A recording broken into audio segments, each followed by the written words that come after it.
আমরা আন্তর্জাতিক আইনের স্ট্যান্ডার্ড যদি মানা হতো, যাদেরকে ফাঁসি কাস্টে ঝুলানো হয়েছে এবং আজকে যার বিচার করার জন্য আমরা পুনরুত্থান করেছি, রিভিউ ফাইল করেছি, তাদের সকলকেই বেকসুর খালাস দিতে হতো।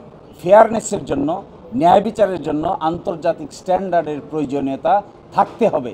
এই মামলার নিষ্পত্তি নিয়ে ভবিষ্যতে কোনো ধরনের কোনো প্রশ্ন যেন উত্থাপন করা না হয় এবং সঠিকভাবে আইনি ব্যাখ্যা বিশ্লেষণ করে যেন এই মামলাটি নিষ্পত্তি করা যায়, এই জন্যই পূর্ণাঙ্গ বেঞ্চে আগামী 6 তারিখে গুরুত্বের বিবেচনায় কজ লিস্টে প্রথম হিসেবে রেখে এই মামলার শুনানি করার সিদ্ধান্ত নিয়েছেন।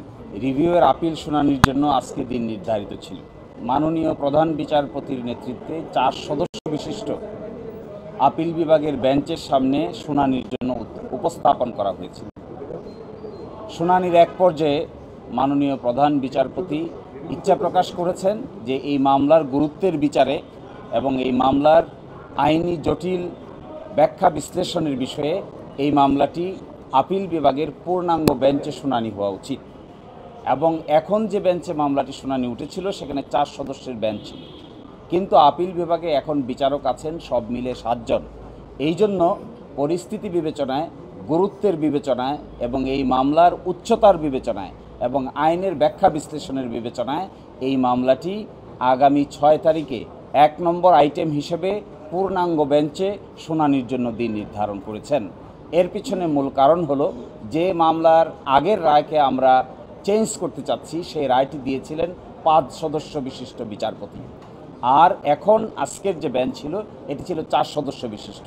এই জন্য এই মামলার নিষ্পত্তি নিয়ে ভবিষ্যতে কোনো ধরনের কোনো প্রশ্ন যেন উত্থাপন করা না হয় এবং সঠিকভাবে আইনি ব্যাখ্যা বিশ্লেষণ করে যেন এই মামলাটি নিষ্পত্তি করা যায়, এই জন্যই পূর্ণাঙ্গ বেঞ্চে আগামী 6 তারিখে গুরুত্বের বিবেচনায় কজ লিস্টে প্রথম হিসেবে রেখে এই মামলার শুনানি করার সিদ্ধান্ত নিয়েছেন। যেহেতু আগে জনাব কাদের মোল্লার মামলা দিয়েই আপিল বিভাগের নিষ্পত্তি শুরু হয়েছিল, এই মামলায় আমরা জনাব কাদের মোল্লা, জনাব মতিউর রহমান নিজামী, জনাব আলী হাসান মুজাহিদ, জনাব মীর কাশেম আলী, জনাব কামরুজ্জামান সহ সকলের মামলার অতীতের রায়ের ব্যাপারে প্রশ্ন উত্থাপন করা হয়েছে।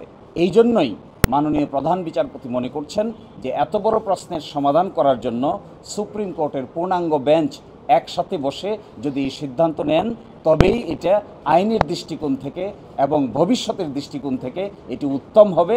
এই বিবেচনায় আজকে 6 মে পরবর্তী শুনানির দিন নির্ধারণ করেছে। আমরা প্রশ্ন তুলেছিলাম যে আন্তর্জাতিক আইনের প্রযোজ্য হবে কি না, এই প্রশ্ন ছিল জনাব কাদের মোল্লার মামলায়। সেই মামলায় তখনকার আপিল বিভাগ সিদ্ধান্ত নিয়েছিল যে আন্তর্জাতিক আইনের প্রয়োজন নাই। আমরা এখন এসে বলছি এই যে প্রয়োজন নাই বলেছেন, এটিকে আমরা রিভিউ করতে চাই। আমরা বলছি ফেয়ারনেসের জন্য, ন্যায় বিচারের জন্য আন্তর্জাতিক স্ট্যান্ডার্ডের প্রয়োজনীয়তা থাকতে হবে। আমরা আশা করি ওই দিনের পরে আর এই মামলা নতুন করে শুনানির আর কিছু থাকবে না। আমরাও শুনানি শেষ করব, আদালত উপযুক্ত সিদ্ধান্তে উপনীত হবে। আমরা আন্তর্জাতিক আইনের স্ট্যান্ডার্ড যদি মানা হতো, আমরা সবাই নির্দ্বিধায় মনে করি যাদেরকে ফাঁসি কাস্টে ঝুলানো হয়েছে এবং আজকে যার বিচার করার জন্য আমরা পুনরুত্থান করেছি, রিভিউ ফাইল করেছি, তাদের সকলকেই বেকসুর খালাস দিতে হবে।